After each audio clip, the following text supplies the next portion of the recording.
다 같이 성경을 들고 일어서시기 바랍니다.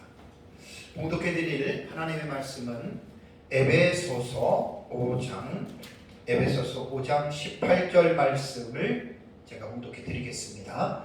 이것은 하나님의 말씀입니다. 술 취하지 말라. 이는 방탕한 것이니 오직 성령으로 충만함을 받으라. 아멘. 사도행전 한 군데도 보겠습니다. 사도행전 4장 5절에서 12절 말씀까지 봉독해 드립니다. 이튿날 관리들과 장로들과 서기관들이 예루살렘에 모였는데 대제사장 안나스와 가야바와 요한과 알렉산더와 및 대제사장의 군중이 다 참여하여 사도들을 가운데 세우고 묻되 너희가 무슨 권세와 누구의 이름으로 이 일을 행하였느냐. 이에 베드로가 성령에 충만하여 이르되 백성의 관리들과 장로들아, 만일 병자에게 행한 착한 일에 대하여 이 사람이 어떻게 구원을 받았느냐고 오늘 우리에게 질문한다면 너희와 모든 이스라엘 백성들은 알라. 너희가 십자가에 못 박고 하나님이 죽은 자 가운데서 살리신 나사렛 예수 그리스도의 이름으로 이 사람이 건강하게 되어 너희 앞에 섰느니라. 이 예수는 너희 건축자들의 버린 돌로서 집 모퉁이의 머릿돌이 되었느니라.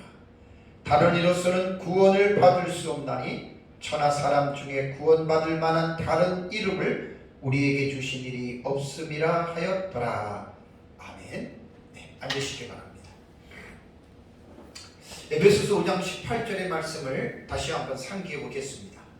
술 취하지 말라. 이는 방탕한 것이니 오직 성령으로 충만함을 받으라 라는 말이 에베소서 5장 18절입니다. 오직 성령으로 충만함을 받으라. 알라 플레리스세 엔 푸뉴마티. 개정개혁은 오직 성령으로 충만함을 받으라라고 번역을 했습니다. 우리말 개정개혁의 충만함을 받으라라고 하는 말은 제가 조금 애매한 표현이라고 여러분들에게 말씀을 드렸죠.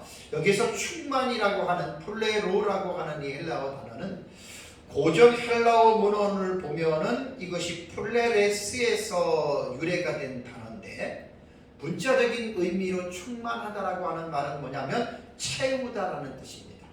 아주 가득하게 채우다. 예를 들어서 배를 예를 든다면 배에 사람을 아주 가득 태우는 것을 이제 말을 합니다. 또 이 플레레스라고 하는 이 단어의 의미는 넘치게 하는 겁니다. 넘치게 하다. 그래서 이제 우리말로는 충만하다, 충만으로 이제 번역을 했는데, 이제 그 냄비에다가 우리가 그 물을 끓일 때 말입니다. 100도가 넘어가면 물이 끓기 시작해요. 거기다가 뭐 죽을 끓이던가 어떤 이렇게 조금 넘칠 수 있는 그러한 부유 물질이 들어가게 되면 이렇게 끓어막 넘치잖아요. 그러니까 충만하다라고 하는 개념이 이런 개념으로 생각하면 돼요. 막 차서 이것이 막 넘치는 지경에 이르는 것. 무엇이 그러면 충만해야 되느냐? 엔푸뉴마티, 성령에 의하여 그렇게 충만해지라라고 하는 말입니다. 그래서 이게 충만함을 받으라라고 하는 이제 플레리스세라고 하는 이 동사를 우리가 분해를 하면 파싱을 하면 명령형입니다. 명령형이라고 하는 말은 뭐냐면 하나님이 우리에게 단도직 입장에서 우리에게 일방적으로 말씀하시는 명령이기 때문에 모든 그리스도인들은 이 하나님의 명령에 복종해야 됩니다. 순종하지 않으면 불순종이 되는 거죠. 이것도 죄가 될 수 있습니다. 도둑질하고 거짓말하고 살인하고 간음하는 것만 죄가 아니라 하나님의 말씀인 성령으로 충만하게 되어지지 아니하는 것도 엄밀하게 말하면 죄라고 여러분 말할 수가 있습니다. 이게 명령이기 때문에 모든 그리스도인들은 필수적으로 성령으로 더 충만해져야 됩니다. 이것이 세상으로 볼 때는 현재형이라 그랬죠. 그러니까 항상입니다. 항상. 지금도, 한 시간이 지나도, 오늘도, 내일도, 모레도 성령에 의한 충만은 항상 이것이 이루어져야 되고, 이것이 수동태라 그랬습니다. 수동태 2인 복수니까 너희들이 충만해져라, 충만함을 받으라입니다. 그러니까 성부 하나님께서 성령 하나님을 우리들에게, 우리의 마음속에 끌어넘치도록, 꽉 채우도록, 아주 가득하게 넘치도록 성부 하나님이, 성령 하나님을 믿는 그리스도인의 마음속에 가득 채워서 그 성령이 우리의 마음속에서 넘치도록, 이것은 수동태이기 때문에 하나님이 우리에게 주셔야 된다는 말입니다. 그래서 엔프뉴마티는 in the spirit으로도 번역이 되고 by the spirit으로 번역이 되는데, in보다는 by의 의미가 낫다 그래서 제가 성령에 의하여 우리가 마음속에 항상 성령의 생각으로 끌어넘치라는 말입니다. 자, 그렇기 때문에 우리말 성경에는 성령을 성령 충만 받으라라고 한 것이 이래서 조금 애매모호하다라고 하는 표현입니다. 자, 우리가 할 일은 뭐죠? 하나님이 주셔야 됩니다. 가만히 있는다고 하나님이 우리에게 성령 충만을 주시느냐? 그럴 수 있습니다. 그런데 전제가 필요합니다. 어떤 전제가 필요하냐면, 우리가 이 말씀의 의미를 알고 우리가 하나님에게 이것을 구해야 된다라고 하는 것 잊어버리면 안 됩니다. 그러니까 우리가 성령이 충만해지기 위해서 우리가 무엇을 내가 착한 일을 한다거나 내가 어떤 의를 행한다거나 그런 것은 아닙니다. 하나님이 우리에게 이렇게 주실 줄을 믿고 우리는 그분에게 간구하는 겁니다. 열망하는 겁니다. 그리고 하나님은 우리에게 이런 성령으로 내 마음 안에 충만하게 채워주시기를 우리는 하나님에게 간구해야 할 것이 우리가 할 일이라고 하는 이제 그러한 사실입니다. 그래서 성령에 의하여 우리가 충만하게 되어지면은 우리의 지성과 감성과 그 다음에 의지가 이 하나님의 성령에 의해서 온전하게 여러분 다스림을 받게 돼요. 마치 술을 마시는 사람이 술에 취하면 술 기운에 온갖 회개망측한 언행을 행하듯이 성령에 취하게 되면 그 성령 하나님에 의해서 우리의 지성과 감성과 의지가 지배를 받게 되기 때문에 지극히 하나님의 사람으로서 정상적인 사람이 됩니다. 그래서 지난주에 제가 성령의 충만함으로 나타나는 결과에서 스데반을 보십시오. 원수들에 의해서 돌에 맞아 죽으면서까지도 성령이 스데반의 마음속에 충만하게 가득 차고 충만하게 스데반에 넘치니까 아버지여 저들의 죄를 저들에게 돌리지 말아주세요. 원수를 용서하잖아요. 원수를 사랑하잖아요. 그래서 성령으로 충만하게 되면, 성령으로 차고 넘치게 되면 하나님의 성령의 생각이 우리를 온전하게 지배하기 때문에 지극히 정상적인 그리스도인의 삶이 됩니다. 항상 기뻐하게 되고 항상 기도하게 되고 범사에 감사하게 되고 남을 사랑하게 되고 참게 되고 여러분 온유하게 되고 충성하게 되고, 이것이 전부 다 성령으로 말미암아 주어지는 열매들입니다. 다음 주에는 제가 이제 성령의 9가지 열매를 맺는 부분에 대해서 설교를 좀 하려고 합니다. 에베소서에서 지금 4장 이후에 5장과 6장에 기록된 내용의 핵심은 뭐라 그랬죠? 옛사람을 벗어버리고 새사람을 입은 성도들을 빛의 자녀로 부르고 빛의 열매를 맺으면서 살아가야 함을 역설하고 있습니다. 근데 핵심적인 원동력이 뭐죠? 에베소서에 기록된 이 하나님의 말씀을 지켜야 할 수 있는 그 원동력은 어디서 옵니까? 우리 각자의 개인의 어떤 능력에서 옵니까? 어떤 각자의 노력에서 우리가 하나님의 말씀을 지킬 수 있는 힘이 옵니까? 아닙니다.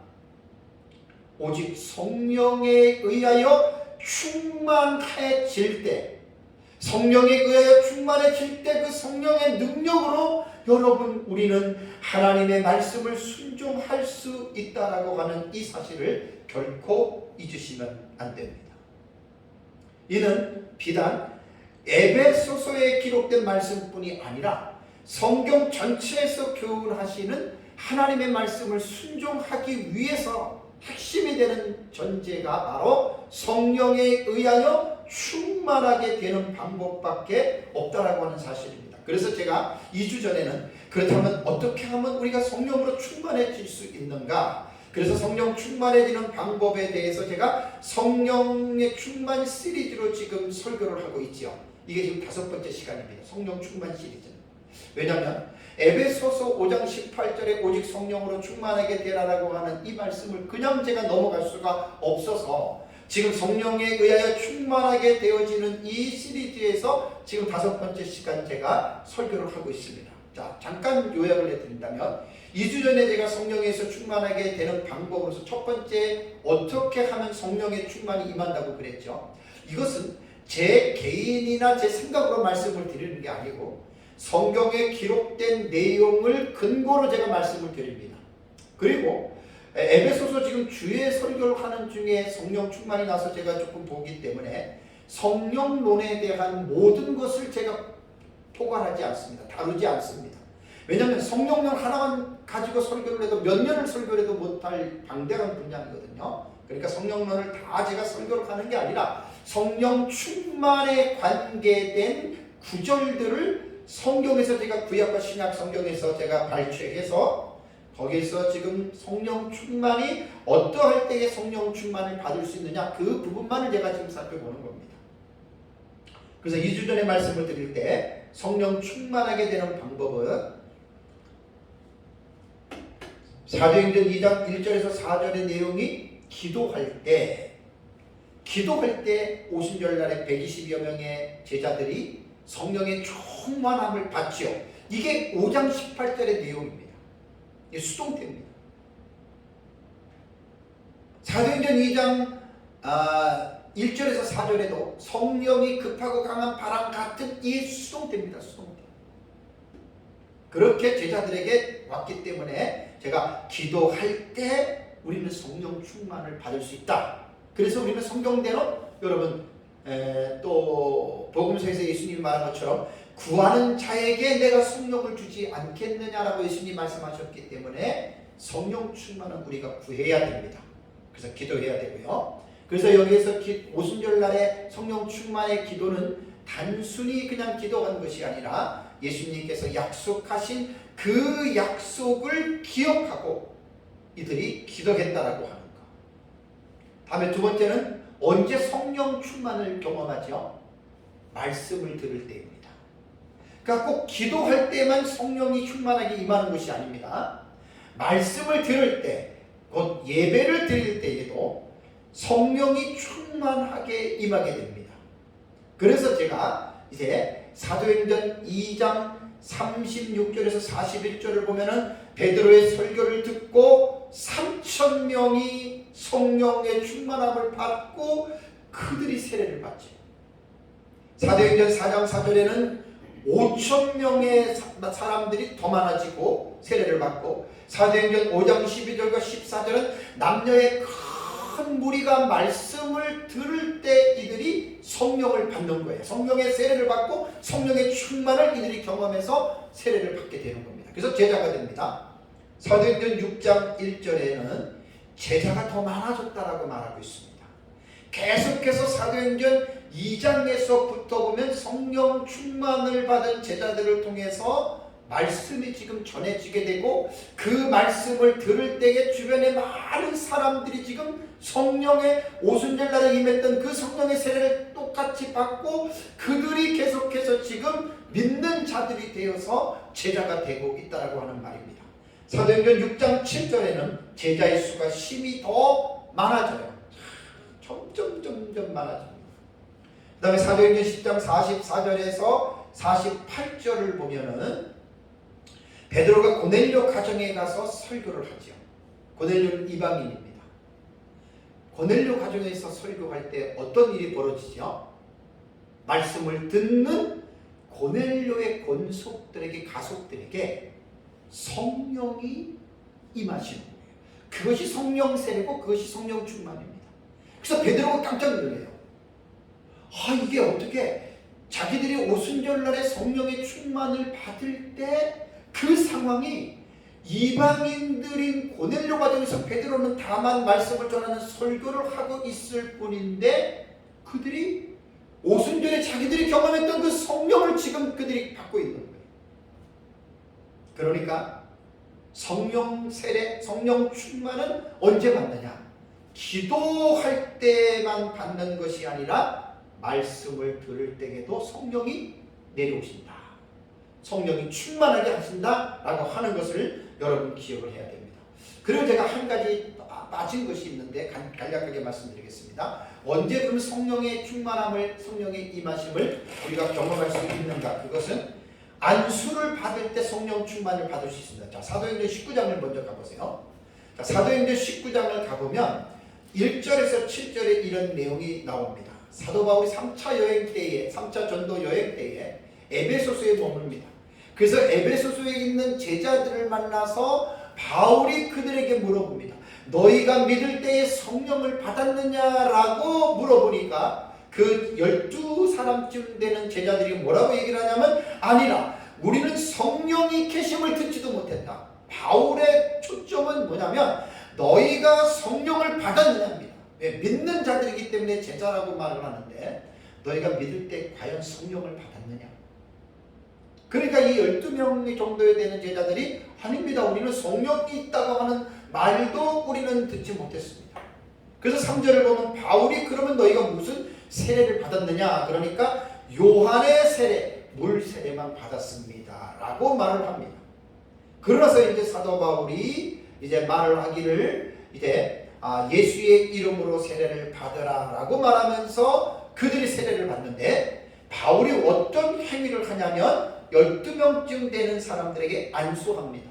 머리에 손을 얹었든지 뭐 어깨에다 손을 얹었든지 모르지만 그들의 몸에 손을 얹고 기도하는데 7절을 보면 6절에 보면은 안수함에 성령이 그들에게 임하심으로 말을 합니다. 그러니까 성령이 임한 거예요. 뭐 할 때예요? 안수할 때입니다. 그리고 그 결과가 방언도 하고 예언도 하니 모두 12사람쯤 되니라. 그러니까 안수할 때도 성령이 임하는 거예요. 자, 여기서 오해하면 안 됩니다. 안수하면 성령이 임하니까 무조건 안수하고 무조건 안수받는다? 그거 틀린 말입니다. 안수라고 하는 이 어떤 매개체를 통해서 과정을 통해서 하나님이 성령을 충만하게 하시지만 모든 안수가 모든 성령의 충만함을 성령의 임하심을 주는 것이 아닙니다. 안수는 상당히 중요합니다. 왜냐하면 안수하는 사람이 가지고 있는 영적인 상태가 기도를 받는 사람에게 전이될 가능성이 있습니다. 예를 들자면 귀신 들린 사람들, 악한 영을 가지고 있는 사람들에게 안수를 받으면 악한 영이 그 사람에게 들어갈 수도 있습니다. 안수는 조심해서 받아야 되고 자기의 담임 목사나 자기가 존경하는 정말로 그 신실한 사람들 외에 아무에게나 머리를 대고 안수를 받는 것은 절대로 위험합니다. 그러니 함부로 하면 안 됩니다. 바울과 같이 이런 신실하고 이러한 충성스러운 이러한 사람들에게 안수를 받으면 상당히 좋습니다. 그렇다고 안수를 받을 때마다 성령이 임하는 것은 아니에요. 안수를 받을 때마다 성령이 충만한 것도 아니에요. 그러나 오늘 본문에 보면 바울이 안수할 때 성령이 그들에게 임했다라고 하는 것입니다. 그리고 또 하나는 기도나 말씀을 듣거나 예배를 드리거나 혹은 안수를 받지 않았음에도 불구하고 성령이 임할 수 있습니다. 성령 충만을 경험할 수 있습니다. 신앙의 우리 선진들의 내용들을 보면 길을 걸어가다가 호련히 성령의 충만함을 받는 사람들의 간증들이 있어요. 이거는 누구나 다 마찬가지입니다. 충분히 그럴 수 있습니다. 그러니까 꼭 성령의 충만함을 받는 것은 기도나 말씀 들을 때나 안수 받을 때나 이때만 있는 것이 아니라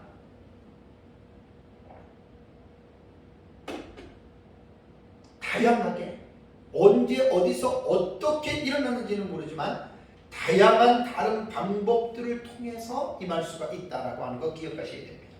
그리고 제가 이제 지난 주일에 설교했던 내용이 왜 우리가 성령으로 충만해야 되느냐 이유를 말씀을 드렸죠. 우리가 성령으로 충만함을 받아야 할 이유는 여러분 우리 인간이 얼마나 여러분 유한하고 부족하고 무능한 자들인 줄 아십니까? 여러분 그거 깨달으셔야 됩니다.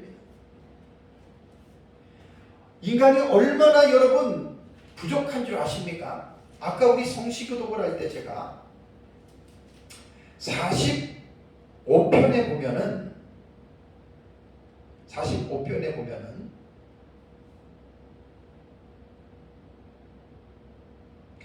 이는 그가 우리의 체질을 아시며 우리가 단지 먼지 뿌림을 기억하심이라 라는 말이 나옵니다.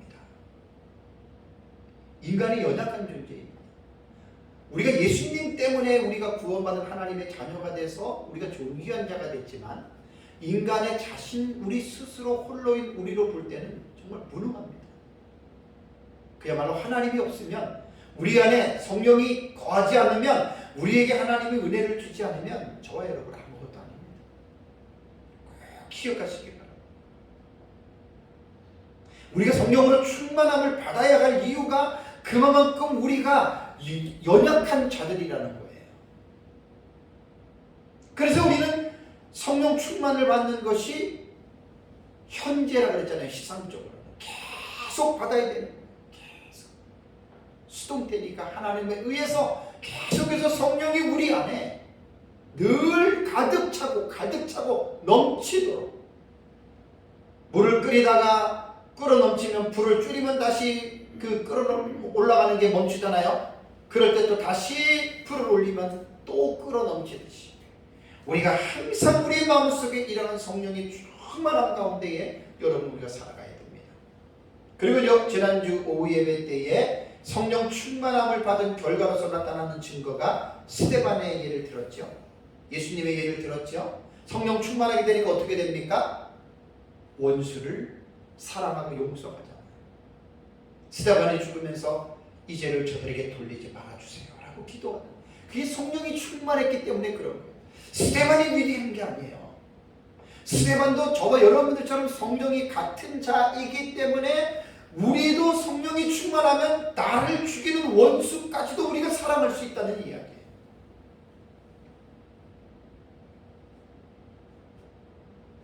그리고 이제 이번 시간에 여러분들에게 말씀드리는 것은 뭐냐면, 자, 이 성령이 충만하게 되면 우리 안에 나타나는 결과, 어떠한 일이 나타났느냐, 그 결과론 쪽으로 보면 두 번째가 해당이 됩니다.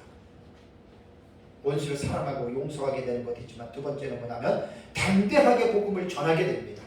제가 아까도 말씀드렸듯이 성령 충만은 어떤 제 사색이나 어떤 제 생각이나 내 경험을 말을 드리는 게 아니라 성경에 기록된 성령의 충만함에 대한 이 본문을 가지고 제가 말씀을 드리는 거예요. 그래서 비중이 많은 내용들이 그만큼 많이 나올 수밖에 없습니다.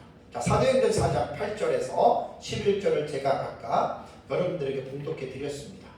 5절에서 12절까지 봉독해 드렸죠. 그러면 사도행전 지금 주제 설교이기 때문에 제가 본문의 상황이라든가 배경이라든가 이런 거는 시간을 많기 때문에 좀 전할 수가 없습니다. 그리고 본문에 대한 주제도 할 수가 없습니다. 그냥 성령 충만의 한 주제 설교이기 때문에 그 주제를 부각시키기 위해서 본문을 제가 여러분들에게 말씀을 드리는 겁니다. 우선 8절을 보시면 이에 베드로가 성령이 충만하여 이르되 그랬잖아요. 성령이 충만하여 이르되라고 하는 이 헬라어 원문을 보면은 이것이 분사로 나옵니다. 그러니까 성령이 충만하여지고 계속 충만한 가운데라는 말입니다. 분사니까 지금 성령이 충만해지고 있는 거예요. 계속해서 이것은 아우리스트입니다. 곧 부정시상이라는 거예요. 그러니까 부정시상은 뭐라 그랬죠? 단회적 아니면 단호함입니다. 그러니까 여기서 지금 여기서 이 충만함을 우리가 부정시상으로 읽는다면 단호함으로 읽어야 됩니다. 좀 강조하는 용법으로 이게 베드로가 성령이 충만해서 지금 말을 하고 있다는 거예요. 이것이 뭐냐? 태는 수동태입니다. 그러니까 성령 충만이 베드로에게서 나온 게 아니란 말이에요. 어떻게 내가 노력과 내 힘에서 성령의 충만이 나옵니까? 이건 말이 안 되는 겁니다. 말 그대로 타자입니다. 타자. 성령은 우리 안에 계시지만 내가 아닌 타자이기 때문에 그 성령이 우리 안에서 충만하게 넘쳐야 됩니다. 그래서 베드로가 이르되라고 하는 말은 뭐냐면 아우리스도 부정시상으로 읽으면 단호하게 지금 말을 하는 겁니다. 무슨 말을 합니까? 8절에 백성의 관리들과 장로들아 라고 말합니다. 9절을 보면 만일 병자에게 행한 착한 일에 대하여 이 사람이 어떻게 구원을 받았느냐고 오늘 우리에게 질문한다면, 여기서 지금 4장에 나오는 병자가 치료된 사건은 전장인 3장에 보면은 베드로와 요한이 기도 시간에 성전에 올라갈 때 안진뱅이가 구걸할 때 은과 금은 내게 없지만 나사렛 예수의 이름으로 내게 명하노니 일어나 걸으라고 하는 말씀을 통해서 안진뱅이가 일어났죠. 이 병자가 일어났다고 하는 그 사건입니다. 그래서 이제 4장에는 이 문제 때문에 백성의 관원들과 장로들과의 지금 베드로를 잡아서 이 부분에서 지금 서로가 논쟁이 이루어지고 있는 그런 상황적인 배경입니다. 그래서 베드로가 오늘 본문에서 제가 강조하고자 하는 말은 뭐냐면 8절에 성령이 충만해서 지금 백성의 관원들과 장로들에게 베드로가 지금 말을 하고 있는데 부정시상이니까 단호하게 지금 말을 하는 거예요. 쭈삣쭈삣 뭐 그냥 머문 말하는 게 아니라 아주 단호한 어조로 강하게 지금 백성의 관리들과 장로들아라고 말을 합니다. 그러면서 10절을 보면 너희와 모든 이스라엘 백성들은 알라. 너희가 십자가에서 못 박고 하나님이 죽은 자 가운데서 살리신 나사렛 예수 그리스도의 이름으로 이 사람이 건강하게 되어 너희 앞에 섰느니라 라는 말을 베드로가 단호하게 합니다. 11절에도 이 예수는 너희 건축자들의 버린 돌로서 집 모퉁이의 머릿돌이 되었느니라.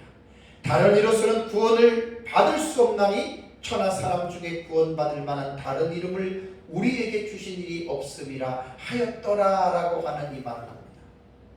그러니까 이것을 그 당시에 베드로가 백성의 관리들과 장로들에게 말한 이 음성을 우리는 들을 수는 없습니다. 그러나 문맥의 상황을 볼 때에 베드로가 성령으로 충만해서 아우리스도 부정시상이니까 단호하게 지금 이 말을 담대하고 담력하게 하고 있다. 그걸 제가 지금 강조하고 있는 거예요.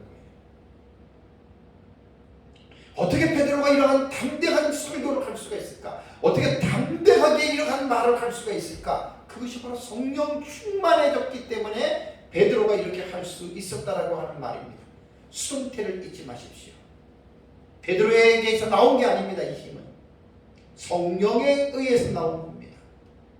그래서 베드로의 자신이 역량에서 나온 게 아니에요. 역량이라고 하는 말은 어떤 일을 해낼 수 있는 힘인데 베드로가 이런 일을 해낼 수 있는 힘이 없어요. 혹자는 야 베드로 대단하다, 바울 대단하다, 스데반 대단하다, 그리고 막 사람들을 축혀 세우는 것이 있어요. 지난주에도 스데반한테 제가 말씀을 드렸습니다. 스데반 놀랍죠. 스데반 정말 대단한 사람이다 라고 말을 하지만 절대로 그렇지 않습니다. 수동태입니다. 베드로나 스데반이나 바울이나 그들의 자의적으로 그들 스스로 그들 속에 있는 능력이 나온 게 아니란 말이에요. 수동태가 이렇게 중요한 거예요. 성령에 의해서 그렇게 나온 거예요. 제가 이 설교를 준비하면서 적용을 하는 부분을 제가 잠깐 정리를 했습니다. 오늘날도 마찬가지입니다. 저는 설교자로 직분을 받아서 설교를 합니다. 어떤 사람들 훌륭하고 큰 교회 이름 있는 사람들 설교를 잘한다. 그러면 이제 대부분 사람들이 부러워해요. 저 목사님 참 설교를 잘하고 저 목사님 정말 대단하다. 그래가지고 사람을 높이는 경향이 있습니다. 또 혹자는 설교자가 자기가 설교를 잘한다는 칭찬을 듣고 자꾸만 하다 보면 자기도 모르게 다른 사람들이 자신을 축혀 세울 때에 자신도 모르게 착각에 빠질 수 있습니다. 아, 그래, 내가 설교를 잘해. 역시 나는 대단해.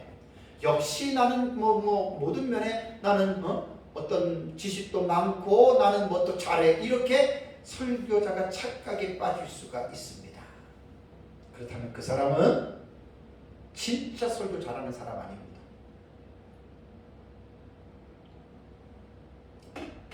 진짜 설교를 잘하는 사람은 성경의 원리를 볼 때 성령에 의하여 설교하는 사람, 설교 시간에 성령이 충만해서 하는 설교는 진짜 잘하는 설교입니다. 제가 왜 이 말씀을 드리냐면 성령에 의하여라는 말입니다. By the Spirit입니다. 수동태의 의미를 제가 지금 계속 강조합니다. 많은 사람들이 능동과 수동을 구분하지 못해서 수동적인 의미로 인해서 내가 충만해서 지금 이런 설교를 하고 있음에도 불구하고 때로는 착각을 해서 그것이 능동태로 착각할 때가 있어요. 그럼 자기 스스로가 한 거기 때문에 자기가 잘나서 설교를 하고 자기가 잘나서 남을 도와주고 자기가 잘나서 무슨 위대한 일을 했다고 착각할 수가 있는 거예요. 불쌍한 사람들입니다. 하나님이 은혜를 주고 하나님이 성령을 통해서 하게 하고 하나님이 때로는 우리에게 물질을 주고 하나님이 우리에게 건강을 주고 하나님이 우리에게 지혜를 주셔서 우리가 하나님을 섬기고 교회를 우리가 봉사하고 있음에도 불구하고 이것이 수동적인 은혜로 이루어진 일임에도 불구하고 수동의 의미를 알지 못하고 능동적으로 착각한 사람들은 다 하나님 앞에 도둑들이 됩니다. 도둑들. 조심해야 됩니다. 설교자도 조심해야 되고 설교를 듣는 성도도 조심해야 되고 아무리 목사가 하늘에서 불을 떨어뜨리는 설교를 했다 하더라도 그것은 그 목사의 역량이 아니고 하나님의 성령이 그 목사를 통해서 하나님께서 그 설교를 하게 하셨다라고 이렇게 성도들도 생각해야 되고 특히 설교자는 더 조심해야 됩니다. 우쭐대면 안 됩니다. 내가 역시 설교를 잘해. 내가 역시 강의를 잘해. 그거는 마귀가 쥐약을 그 사람에게 먹이는 겁니다. 왜? 교만해지라고. 교만해지면 답이 없습니다. 교만은 패망의 성공이고 거만은 넘어짐의 앞잡이기 때문에 많은 사람들이 하나님의 은혜와 하나님의 능력을 받고 교만해져서 하나님으로부터 버림을 받는 사람들이 한둘이 아닙니다. 저는 너무나 많은 사람들을 봤습니다. 목회자부터 시작해서 성도에 이르기까지 교만한 사람은 해답이 없습니다. 교만한 사람들은 망하는 길밖에 없습니다. 겸손이 최고의 복입니다. 교만해 보십시오. 하루아침에 무너집니다. 하루아침에 목이 딱 부러집니다. 저는 제 자신과 싸우는 것 중에 제일 큰 비중을 두고 싸우는 게 교만과서는 싸움. 얼마나 사탄이 우리 속에서 각 사람에게 교만하게 부추기는 줄 아세요? 너 대단해. 너 정말 대단해. 뭐가 대단합니까? 여러분, 인간이 뭐가 대단합니까? 참 웃긴 놈이에요, 사탄.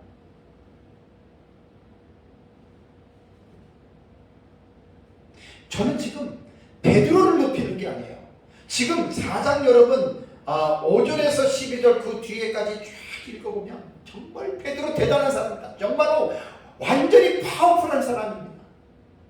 백성이 가는 동안 장로들 앞에서 감히 학문의 그 지식도 없는 사람이 담대하게 그 어떤 사내들인 공회 앞에서도 그 이스라엘의 지도자들 앞에서도 그냥 머뭇거림 없이 쭈삣거림 없이 담대하게 그들에게 말씀을 전할 수 있는 것, 정말 베드로 대단한 사람입니다. 대단히 위대한 사람이고 대단히 능력 있는 사람입니다. 베드로가. 근데 오해하지 마십시오. 베드로가 잘난 게 아니고 베드로가 능력 있는 게 아니라 성경은 뭘 말하고 있죠? 성령이 충만하여라고 하는 말에 관심을 가지십시오. 8절에 다시 보시면 이에 베드로가 성령이 충만하여 이르되 말했다는 말입니다. 다시 저와 여러분들에게 적용을 한다면, 저도 그렇고 여러분들도 그렇고 우리가 하나님의 성령에 충만해진다면 우리도 베드로와 같이 이런 말을 할 수가 있고, 아니 우리도 베드로와 같이 더 큰 담대한 말을 할 수도 있습니다.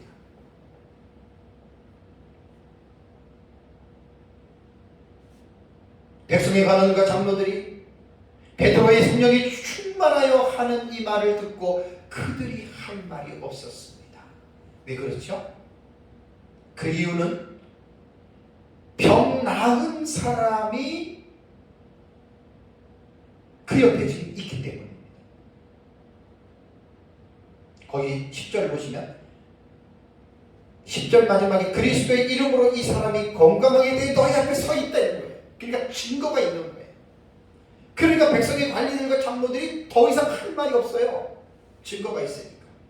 그리고 베드로를 불러서 무슨 말을 하죠? 13절 보십시오. 그들이 베드로와 요한이 담대히 말함을 보고 그들을 본래 학문 없는 범인으로 알았다가 어부 출신입니다. 배우지 못했습니다. 근데 말을 담대하게 합니다. 너무나 말을 멋있게 합니다. 논리적으로 말합니다. 체계적으로 말합니다. 거기 엄청난 지식이 담겨져 있습니다.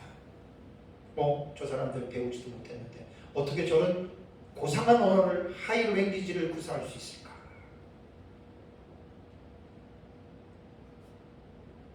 병 나은 사람이 14절에 함께 있는 것을 보고 뭐라고 꼬투리를 잡을 수가 없습니다.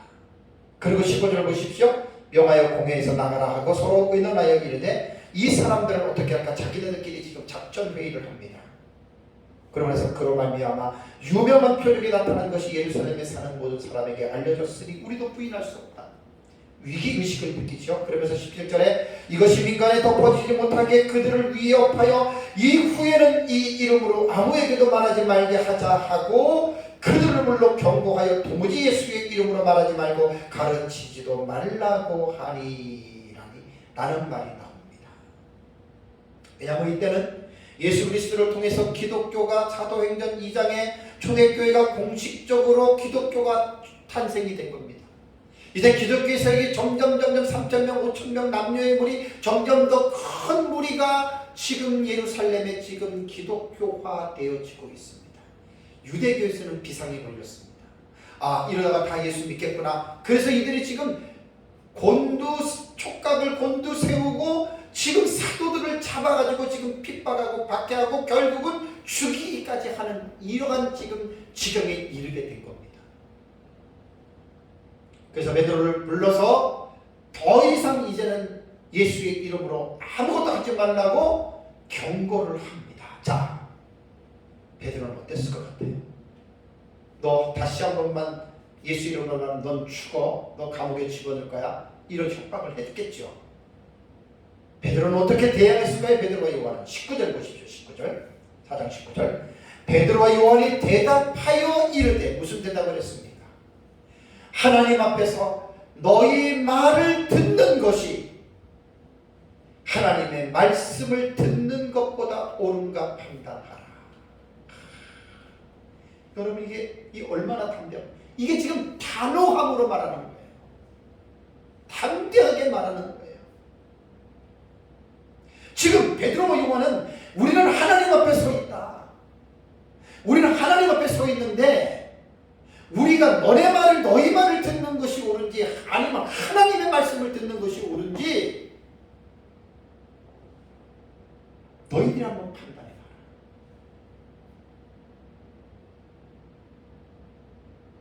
여러분 이거는 담대하지 않으면 이런 말 못합니다. 다시 한번 이 말했다가 너네 죽일 거야. 감옥에 넣을 거야. 여러분 거기서 이런 말을 할 수 있다라고 하는 것은 웬만큼 담대하지 않고는 이런 말 못합니다. 그래서 20절 보니까 우리는 보고 들은 것을 말하지 아니할 수 없다 하니 증인 말투래요. 보고 들은 것을 자기네들은 말하지 않습니다. 왜? 예수 그리스도께서 십자가에 죽으신 것을 보았고 3일 만에 살아나신 것을 보았고 40일 만에 있다가 다시 하늘로 올라가신 것을 지금 봤지 않습니까? 그 예수 그리스도를 통해서 3년 6개월 동안 이들은 제자로서 선택이 돼서 말씀을 배웠지 않습니까? 베드로와 요한이 이렇게 담대하게 말할 수 있었던 비결은 하나입니다. 성령으로 충만하게 되었기 때문에. 그래서 에베소서 5장 18절에 알라 플레레스세 엔 푸뉴마티, 오직 성령에 의하여 너희들은 충만하게 되어라. 오직 너희는 성령에 의하여 계속해서 너희들은 충만하게 되어라 라고 하는 에베소서 5장 18절의 말씀을 우리가 이 말씀을 사모하고 우리가 이 말씀을 붙들고 하나님 앞에 기도한다면, 베드로가 요한에게 성령의 충만함을 부어주셨던 하나님이, 또 오순절날에 120명에게 성령의 충만함을 부어주셨던 하나님이 오늘날 저와 여러분들에게도 성령으로 충만하게 채워주지 않으시겠습니까? 채워주십니다. 이 약속을 믿고 우리는 하나님 앞에 기도해야 됩니다. 그러면 성령의 충만함을 받고 어떻게 됩니까? 29절을 볼까요? 4장 29절과 31절을 보면 이제 이들이 풀려났습니다. 위협함을, 협박을 받고 풀려났습니다. 29절에서 31절을 보면 주여 이제도 그들의 위협함을 굽어 보시옵고, 위협했잖아요. 또 종들로 하여금 담대히 하나님의 말씀을 전하게 하여 주시오며 손을 내밀어 병을 낫게 하시옵고 표적과 기사가 거룩한 종 예수의 이름으로 이루어지게 하옵소서 하더라. 벨기를 다하며 기도했습니다. 담대하게 기도했습니다. 벨기를 다하며 모인 곳이 진동하더니 무리가 다 어떻게 해요? 성령이 충만하여 수동됩니다. 자기들에게서 나온 게 아닙니다. 하나님에게 충만하기를 구했더니 하나님이 충만함을 주신 겁니다. 성령으로. 이게 수동됩니다. 다 성령이 충만하여 어떻게 됐죠? 담대히 하나님의 말씀을 전하니라. 오늘 제 설교는 원 포인트입니다. 하나의 포인트입니다. 성령의 충만함을 받으면 어떤 결과가 나타나느냐? 말씀을 담대하게 전한다. 이게 이 포인트입니다. 이번 시간의 설교. 여러 말을 하는 게 아닙니다. 설교의 화제는 성령 충만하게 되면 담대히 하나님의 말씀을 전한다. 지금 베드로와 요한을 통해서 봤어요. 자, 사도행전 7장을 넘어가 보십시오. 스데반을 보겠습니다.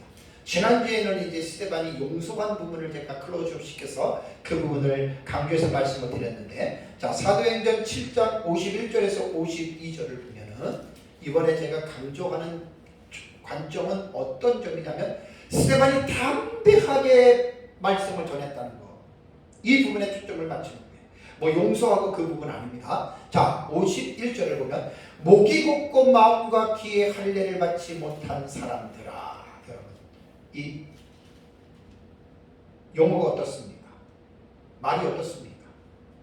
간단한 그냥 평범한 말 아니에요. 목이 곱고 마음과 귀에 할례를 받지 못한 사람들아, 너희도 너희 조상과 같이 항상 성령을 거스리는도다. 너희 조상들이 선지자들 중에 누구를 박해하지 아니하였느냐?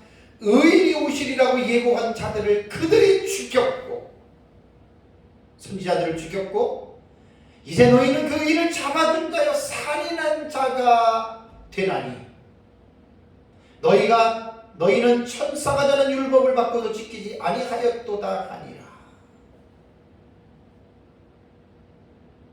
지금 스데반이 뭘 하는 거예요? 이스라엘 백성들의 죄를 지금 책망합니다. 너희 조상들이 선지자들을 죽였고 너희들은 그 선지자들이 예언한 예수 그리스도를 죽이지 않았느냐? 너희들은 성령을 거스린 자들이야. 이거는요, 웬만해서 지금 이스라엘 공회 앞에서, 이게 이스라엘 사람들 앞에서 이런 말 하기 힘듭니다.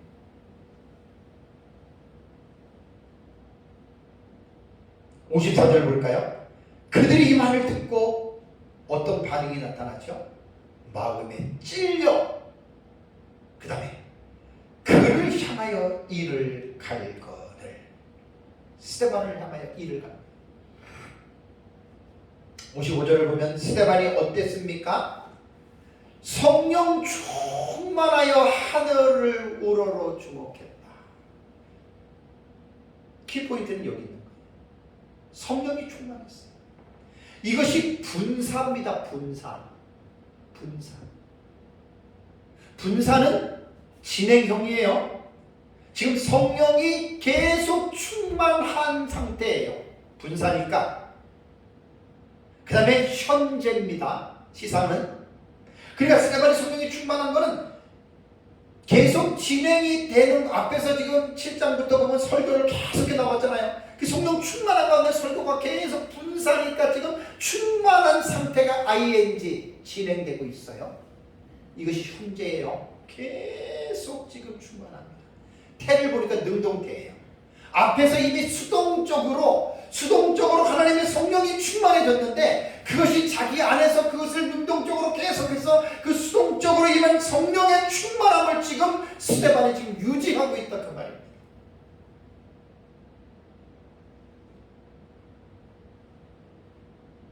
사도행전 7장을 읽어보면 스데반 집사는 이스라엘 백성들을 향해서 매우 긴 설교를 하고 있습니다. 아주 기가 막힌 설교입니다. 7장. 이스라엘 백성들의 조상 아브라함이 하나님에 있기 전에 메소포타미아에 있을 때에 부름을 콜링을 받은 상황을 시작으로 해서 그의 자손인 이삭과 야곱과 12 아들들의 역사에 대해서 장엄하게 설명을 합니다.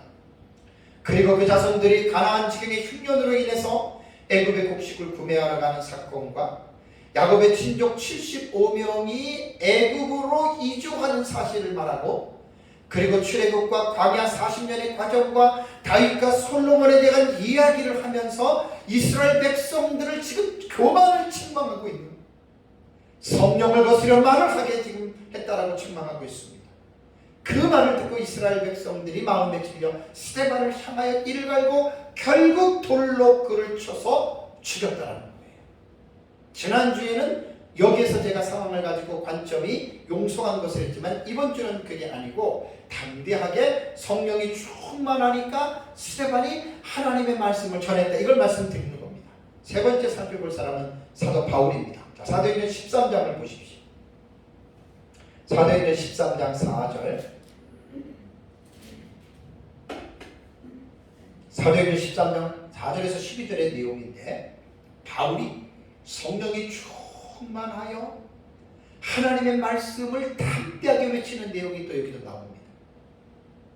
4절을 보면 두 사람이 성령의 보내심을 받아 실루기아에 내려가 거기서 배 타고 구브로에 가서 살라미에 이르러 하나님의 말씀을 유대인의 여러 회당에서 전할세라는 말이 나옵니다.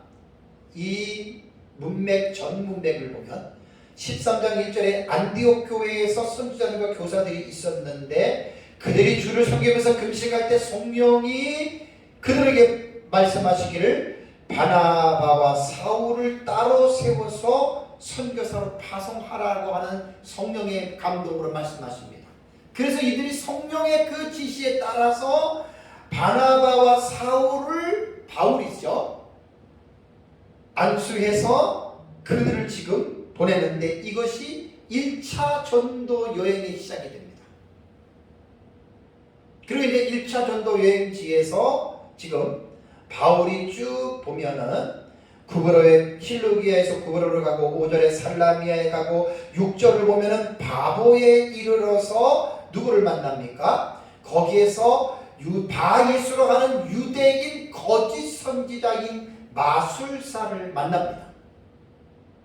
여기에서 그러고 나서 이제 7절을 보면 그가 총독 서기오 바울과 함께 있는데 서기오 바울은 지혜 있는 사람입니다. 그래서 바나바와 사울을 불러 하나님의 말씀을 들으려고 하는데 8절을 보니까 이 마술사 엘루마, 이 일을 번역하면 마술사인데 이 사람들이 지금 그들을 대적해서 총독으로 믿지 못하게 지금 방해하고 있는 겁니다.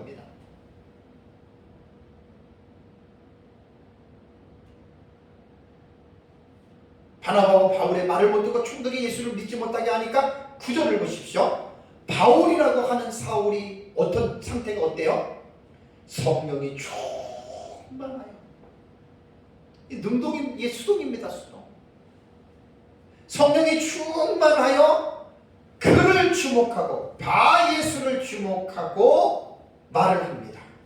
무슨 말을 하죠? 10절에 이르되 모든 거짓과 악행이 가득한 자요 마귀의 자식이요 모든 의의 원수요 주의 바른 길을 굽게 하기를 그치지 아니하겠느냐. 11절 보라 이제 주의 손이 내 위에 있으니 내가 맹인이 되어 얼마 동안 해를 보지 못하리라 하니 즉시 안개와 어둠이 그를 덮어 인도한 사람을 두루 구하는지라. 이에 총독이 그렇게 된 것을 보고 믿으며 주의 가르치심을 놀랍게 여깁니다.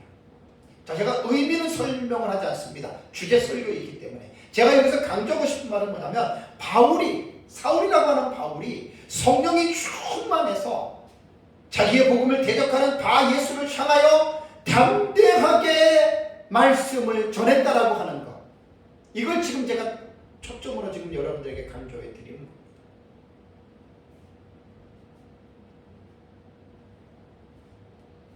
그래서 이제 여기에서 보면 바울이 성령이 충만해서 이제 1차 전도 여행 때에 BCD 안디옥에서 이제 이 전하고 나서 52절을 한번 보십시오. 52절.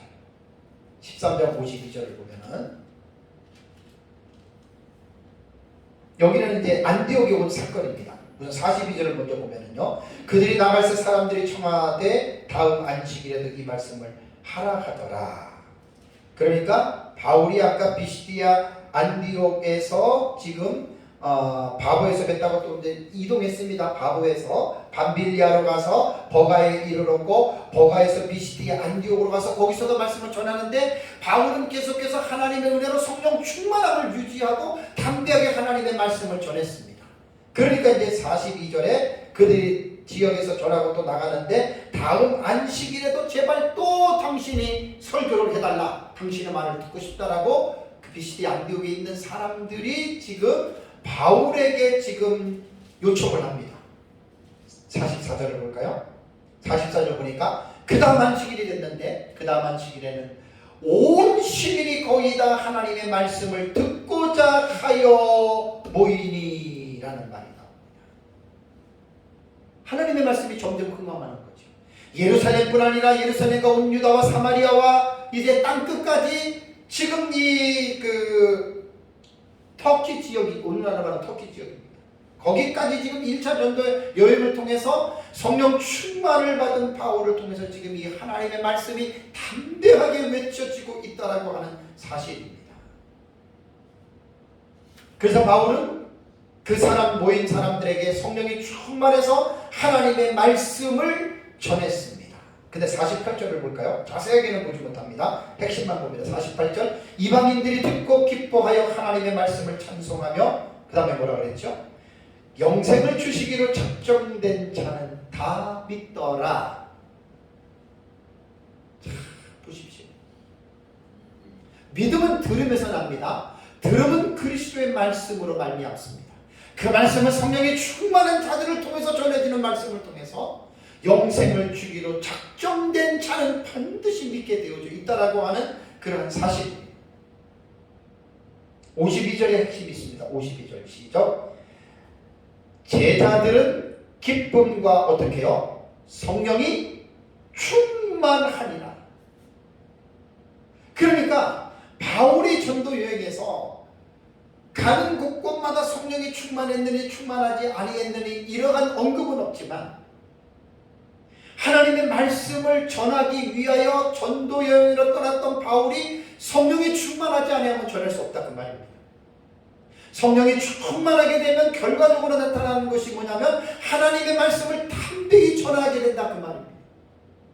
하나님의 말씀을 담대히 전하게 되면 반드시 영생을 주기로 작정된 자가 어디에 있는지 우리는 알지 못하지만 영생을 주기로 작정된 자는 반드시 믿게 되어 있다라고 하는 말입니다.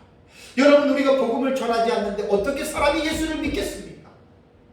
바울이 고린도 교회 성도들에게 그 말을 했지 않습니까? 로마서에도 나옵니다. 세상 사람들은 전도를 미련한 것으로 보지만 그들이 미련하다라고 하는 그 전도를 통해서 하나님은 믿는 자들을 구원하시기를 기뻐하셨다라고 고린도 교회 성도들에게 바울이 교훈을 했습니다. 여러분, 성령이 충만하지 않으면 설교자인 저도 담대하게 설교를 못합니다. 여러분, 우리가 성령이 충만하지 않으면 우리가 복음을 전할 수가 없습니다. 깊이 깨달아야 돼요. 오늘 제가 설교하는 키워드가 뭡니까? 핵심이 뭡니까 지금? 여러 가지가 아닙니다. 하나입니다.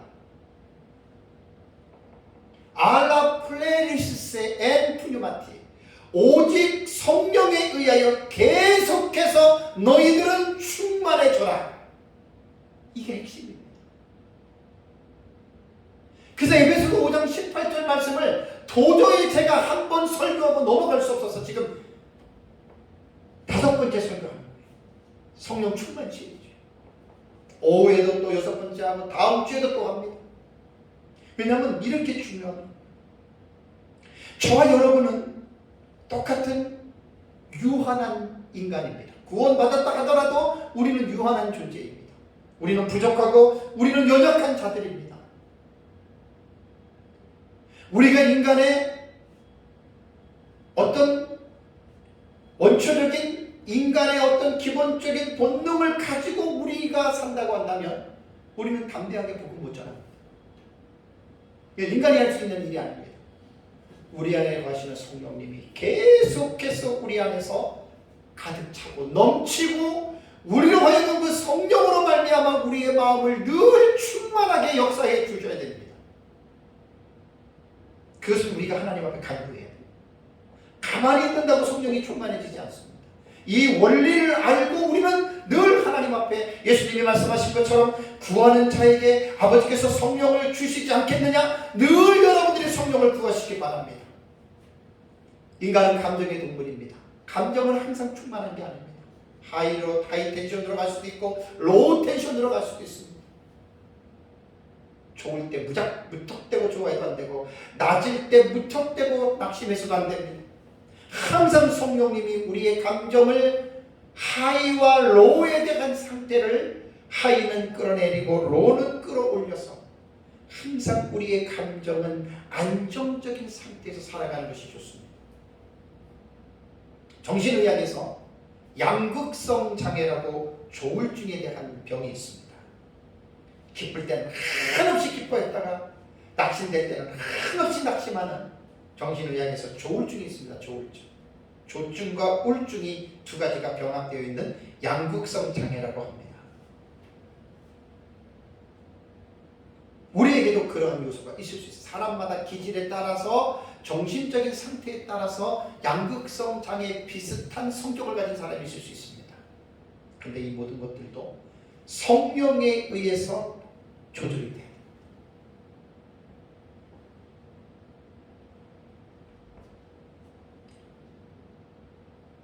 오직 성령에 의하여 충만하게 되어라. 명령형이라고 했습니다. 명령형. 나는 상관이 없어. 난 성령 충만하기 싫어요. 하나님. 그거 죄입니다. 그렇게 만약에 하나님의 그 말씀을 거절한다면 그 사람은 고범죄를 짓는 겁니다. 의도적인 죄를 하나님 앞에 지는 겁니다. 성령이 충만하면 신앙생활 모든 거 다 해결됩니다. 진짜입니다. 원수, 용서 못하는 거, 성령 충만하면 성령의 은혜와 그 성령의 능력으로 그게 해결된다는 말입니다. 자살하고 싶은 마음이 있어도 성령이 충만하면 그 생각이 떠나갑니다. 교만한 마음이 들어도, 교만한 생각이 들어도 성령이 충만하면 그 교만이 꺾어지게 되어 있습니다.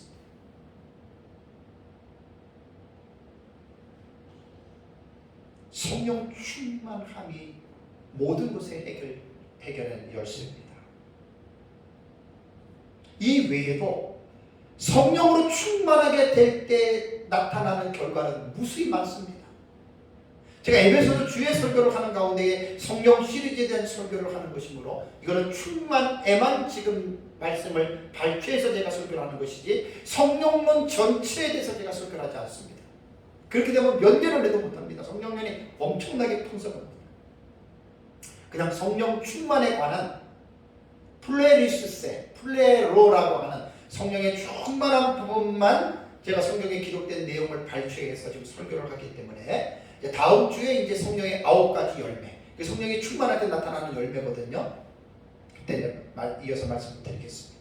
사랑하는 성도 여러분, 하나님은 모든 그리스도인들에게 성령에 의하여 늘 항상 충만하게 되라고 명령하셨다고 하는 이 사실을 여러분 기억해야 됩니다. 성령 충만은 수동태이기 때문에 우리 인간의 자의적인 그 노력이나 능력에서 나오는 것이 아니라 말 그대로 하나님이 우리에게 부어줘야 됩니다.